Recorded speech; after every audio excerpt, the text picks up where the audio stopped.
Hello, everyone. Welcome to the Anita Mavita show. Happy Sunday to everybody. Happy Sunday. I hope you guys are doing well. We are doing perfect. God is blessing us. God is protecting us every single day. God is wonderful. Just a quick video to congratulate everyone who passed their GCSEs. Wow, well done, guys. You done well. You try your best. We all know that it was not easy with this coronavirus, but you guys, you try your best. Keep up with the hard work, guys. Well done. And to those who did not pass, there's no worries at all. You can still make it. It's not too late yet. You're still young. You can still make it. Stop worrying too much. Stop stressing yourself. You're not going to kill yourself because you did pass. No. What you need now, guys, make sure you choose the good college and do what you want to do in life. You can make it. Trust me. Say to yourself, you know what? I did pass my GCSE, but I can do it. Yes, you can do it. Just make sure next time read, revise, read, start, do research. If you know somewhere you're not good on it, ask, shout for help, ask, and try your best not to be last minute person. Try your best to do your things, your exam, your essay, your whatever on time. Prepare yourself on time. But even that you did pass, well done, because you try. Well done, guys. And also I would like to congratulate parents. Parents, well done. Parents, you done well. You done well, parents, for your effort to helping your children, to encourage them to try their best. Well done, parents. Well done, parents. You done well. Well done. But the only things I just want to say, parents, please, I'm begging you in the name of God. There's no need for that. Shouting, arguing with them, asking them too many questions. Stop talking to them, comparing them to their friends. It's not going to change anything. It's done, it's done. It's done, it's done, parents. I'm myself here, I'm a parent. If it happened to me, I know how you feel it. It's so sad. I know. When you was expecting your child to pass their GCSE, but they did not pass. But what can you do? Are you going to kill your child because of that? I don't think so. Remember, they got a long way to go. College is waiting for them.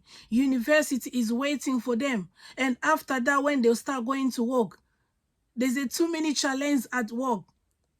Too many challenge at work. They will face that. Please, your child, they need your support. They need your help. They need your encouragement. They don't need that. Right now, there's no need for that, parents. What you need to do, calm yourself down. Sit with them. Talk to them. Plan the next step. Choose the correct college for them. Choose. Talk to them. Show them love. Be nice to them. You make them happy. There's no choice. Make them happy. Tell them, you know what, love? It's okay. I know you make a mistake. You did pass, but you know what? You can do it next time. Do this, do this, do this, do this, do this. Yes. Your child, they need your attention. They need your support. They need your help. They don't need your shouting. They don't need your arguments all the time. They don't need you to ignoring them all the time or annoying them.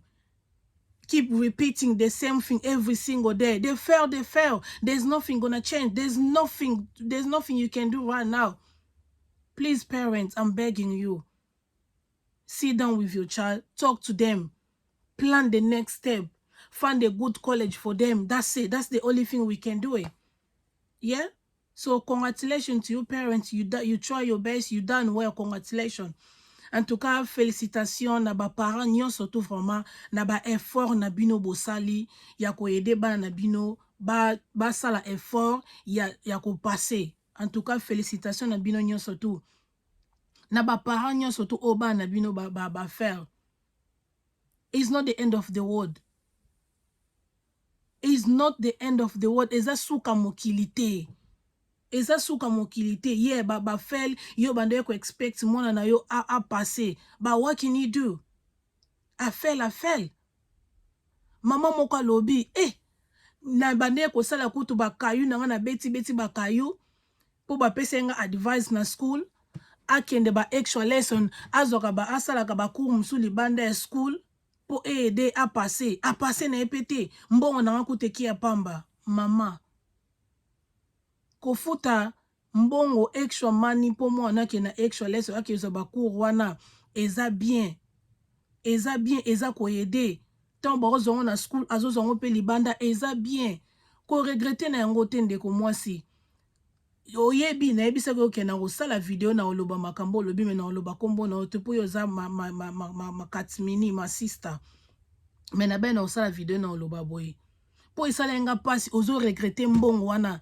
Imagine kaka soko obungisaki mbongo wana obie bayibaki yo mbongo wana obie okabelaki mutu moko mais siko oyo chango na vie ya mwana na yo ozo regretter mbongo wana. Sister, please don't do that again. Don't do that again, please. En plus, makambo loba na ndenge to solaki na yo, please. Na yebisa ki yo keep on for yourself. Gardons po na yo moko beto ko loba na miso batute. Po mutu muso loba ne kambo ba mono moi jar.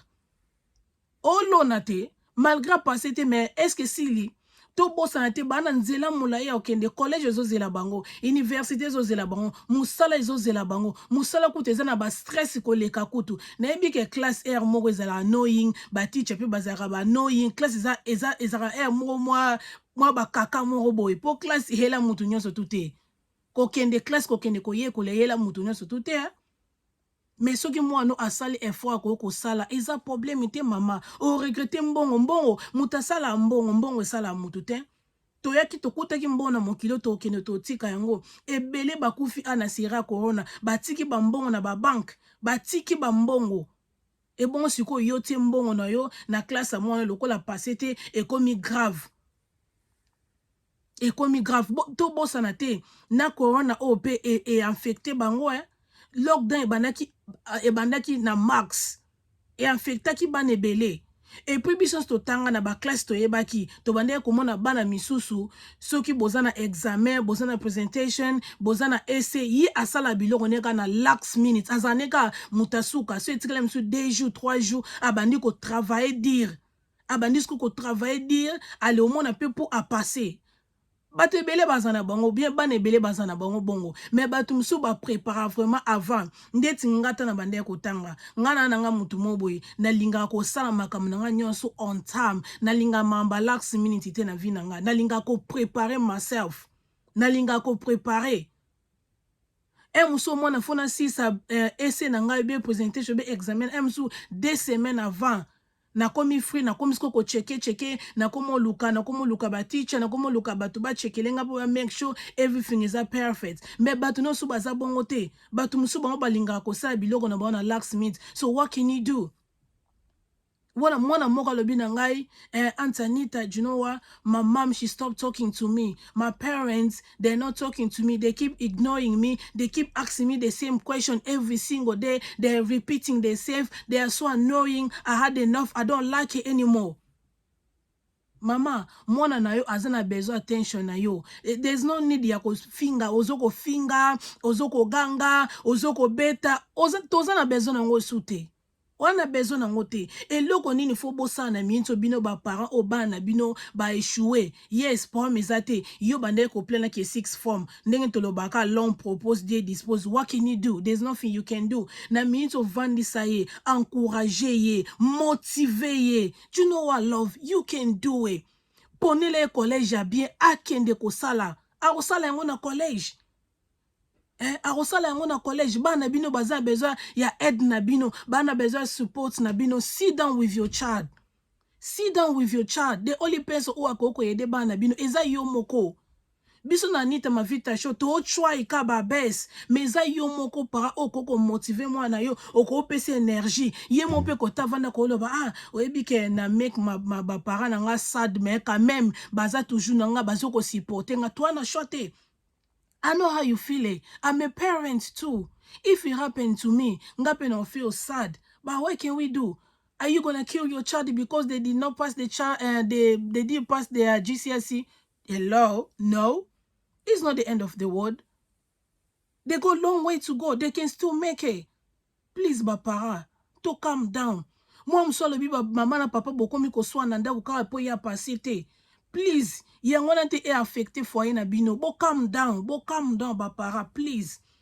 Do yango mo na sali video oyo poto na sola kina ndeko nanga na esala nga mo jeune ebiseki sister obi ke funa sala video lobi na tongo na ute ekutu na shi na na tongo funa sala video po na choite po etoucher nga esali nga pasi comment moto que regretter mbongo yo tie na classe mo na yo to bossa na kate ndenge tozolo ba toujours na Anita Mavita fitira bana o eza na maboko na biso il faut to tcha ba énergie na biso il faut to sala ba effort po na bango po lobi na bango eza na maboko na biso ton biso to ko lemba ton biso to ko give up bango ne mtu ba hotelema bango ne mtu ba hotelema malgré bato musu baloba tobota bana tobota mitema bana te omona lobi momona ngwa ko mosala mbongo akomi mwasi na ngai mobali na nga bana na ngai po mezate l'essentiel yo sali okoka ko sala en tant que parent po eza responsabilité na yo. Our child, our responsibility to look after them, to try everything po vina bango ezala bien. Tolobi teke soki batangi te vina bango ko beba tolobi bongo te. Tolobi pe teke soki batangi ne vina bango ko bonga tolobi bongo te. Tozolo bakaka ezo dépendre na mutu. Oui, tokendaka classe pona kene ko yekola. Tozo ke na classe to ko yekola eloko ni oyo lingi osala na vie. Yango na bo encourager bana bino ba choose what they want to do in their life. Please, Bapara, I'm begging you in the name of God. There's no need for shouts. There's no need ya kosala maramabe po na bana na bino. No. Please. Bolimba bimalibanda. Boliba bimalibanda po lokozo solisa yete. Ozo eba position na yete. Bozoko annoying them. Ali aomona ke bozo sala ebeta au bimalibanda beti mwa tura po ezongela bino butu. Yeloko bolingi yangwana. I don't think so. I don't think so, ba parent. Donc, yango nengana sala ka video oyo quick oyo vraiment po donc po na rolobela ka eloko yo. Donc na pesi ba congratulation ebele na sister na ngai Ani Moshia. My darling sister wana my sister colleague. My sister colleague Ani Moshia, congratulations, well done sister, you done well na jeune fille no a passé, congratulations yaya. En tout cas, vraiment, bongo nde zalaka, well done. Et puis, na pesi sous congratulations na sister na nga tete na acne. Congratulations na boy na yo. Donc, ba congratulations ebele, ba encouragement ebele. Oeza ndeko yo Anita Mavita, yo ebikaka. To yo mingi mi to beta no ba night. Donc, sister, congratulations non sister tete na ebi komba famille na ote na bosani amen. Donc congratulations na yo pe ba courage ebele na jeune garçon na yo tozala kaka ensemble ba parents toi na choite bazaba na biso responsabilité na biso toi na choite. De loko na nga kina sala video lelo yango yo donc félicitations na ba parents nyonso tout biso tolobaye kaka na Anita Mavita mission na biso ezali na communauté na biso pona ko aider pona ko motiver. Donc Anita Mavita show motivation de makambu.